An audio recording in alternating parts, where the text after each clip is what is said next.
Bonjour Pierre Pélouzet, merci de nous accueillir ici à votre médiation des entreprises.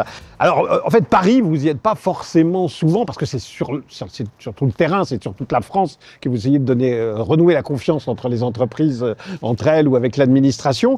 Je me suis laissé dire, parce que j'ai fait ma petite enquête quand même, je me suis laissé dire que vous alliez parfois très loin, que vous aviez même traversé l'Atlantique pour sauver un vol Ariane. Ça c'est une sacrée aventure, hein.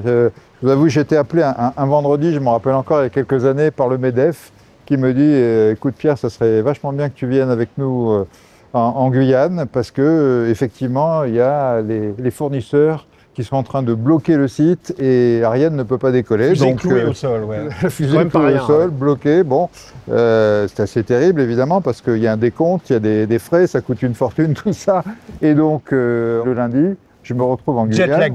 Jet-lagué, bien sûr, changement de température, humidité, mais bon, tout ça, j'allais dire, ça fait partie de la vie des médiateurs, finalement, de s'adapter aux conditions locales.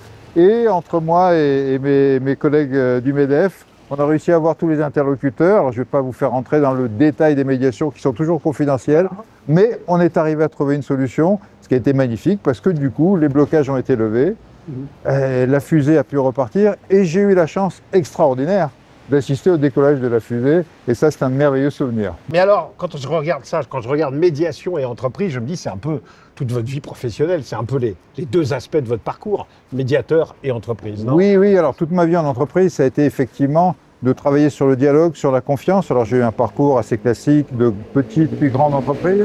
Vous avez été directeur des achats? J'ai été directeur des achats de plusieurs structures, que ce soit dans le pétrole, que ce soit chez CGLEC, que ce soit à la SNCF, mais surtout j'étais assez investi dans le monde de l'associatif. J'étais président de l'association des acheteurs et j'ai poussé les acheteurs justement à avoir un dialogue un peu différent avec leurs fournisseurs. Vous avez le monde du handicap aussi? Le monde du handicap, j'ai créé une association qui avait pour but de pousser les achats vers le monde du handicap.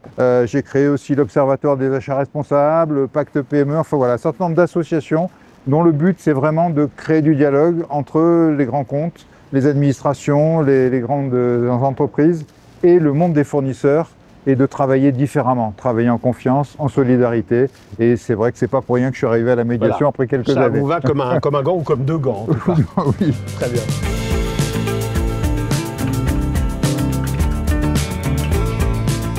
Alors, la médiation, elle a 15 ans, c'est ça? 15 ans, eh oui. Et 15 ans déjà, puis en même temps... en même temps que 15 ans. Voilà, que 15 ans. Alors, quels sont les événements qui l'ont fait naître, cette médiation? Oh, bah c'est pas très compliqué. Il y a 15 ans, il y avait déjà une crise, la crise de 2008.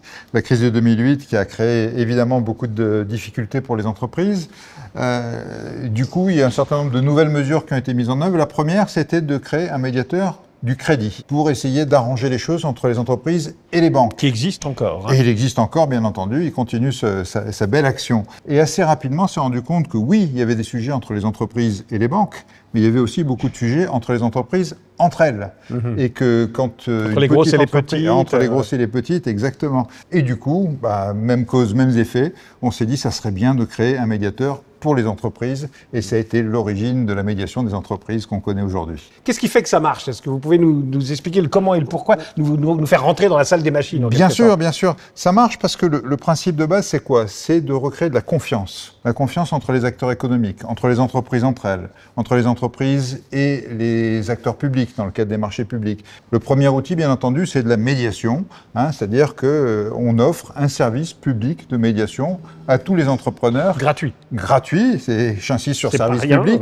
Quand on dit service public, c'est gratuit. Parce qu'on a affaire à des petites structures, principalement des TPE, des PME, des artisans, qui ont une difficulté avec un plus gros, une facture qui n'est pas payée, un contrat qui est interrompu, une spoliation de propriété intellectuelle, ou un commerçant qui a un problème avec son bailleur. On a connu beaucoup ça pendant la crise Covid, quand les magasins étaient fermés. Et donc tout ça fait qu'on a besoin de solutions, mais en même temps, face à un gros client, un gros fournisseur, un gros bailleur, qu'est-ce qu'on fait? On ne va pas se fâcher avec lui, on ne va pas l'attaquer au tribunal. Et donc c'est là où la médiation joue tout son rôle, parce que nous, confidentiellement, gratuitement, vous l'avez dit, et rapidement, on va essayer de recréer ce dialogue. On a une centaine de médiateurs et de médiatrices partout sur le territoire qui sont là pour recréer ce dialogue. Donc ça a été notre premier outil. Et puis, petit à petit, ça s'est développé. On a commencé à faire travailler les gens collectivement. Vous pouvez nous saisir à 10, 20, 30 entreprises si vous avez le même problème. On travaille sur les filières. On a par exemple tout le BTP qui travaille avec nous. Et puis, on est allé vers ce qu'on appelle les achats responsables. C'est pour un acheteur faire attention à la manière dont on achète. Est-ce que j'achète auprès des PME? Est-ce que j'achète sur mon territoire? Écologiquement, environnementalement, l'impact aussi. Et puis socialement, est-ce que je vais acheter auprès du monde du handicap, de l'insertion? Et on a créé ce qu'on appelle le parcours national des achats responsables avec une charte, un label et une norme ISO. La norme ISO sur les achats responsables, c'est la France qui l'a portée et on peut en être fier. C'est pas souvent la France qui arrive à imposer ou à poser, on va le dire, les normes au niveau mondial. Donc vous voyez, tout ça, c'est la médiation. Quels sont les gros dossiers? On va pas tous les balayer, mais les plus importants en ce moment. Classiquement, il y a les retards de paiement. Ça reste malheureusement un enjeu. Et en particulier dans des situations tendues comme celle qu'on vit aujourd'hui, une facture qui est payée en retard, ça peut en mettre en grande difficulté une petite entreprise. Donc on fait toujours beaucoup de médiation sur ces retards de paiement qui sont ni plus ni moins que 15 milliards d'euros qui aujourd'hui devraient être dans les caisses des TPE-PME et restent dans les caisses des Ça reste un sujet brûlant. Ça reste un sujet brûlant. On a eu beaucoup de sujets autour de l'énergie ces dernières années, mais ça on sait pourquoi, avec la flambée de l'énergie, mais ça va mieux. On essaie aussi de faire un peu des sujets prospectifs. On travaille énormément sur les relations entre les grands comptes et les startups.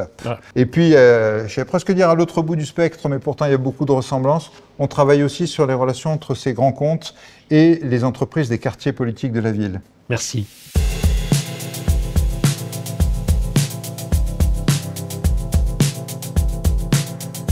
Alors on a vu, c'est un job quand même captivant, au plus près du terrain, qui à mon avis peut susciter des vocations. Alors c'est qui les médiateurs? Les médiateurs, ce sont des gens extraordinaires, qui sont à la fois des gens de l'administration, volontaires pour faire ça souvent en plus de leur job, c'est-à-dire à quel point ils sont engagés. On les forme bien entendu à la médiation, mais aussi pour beaucoup des bénévoles.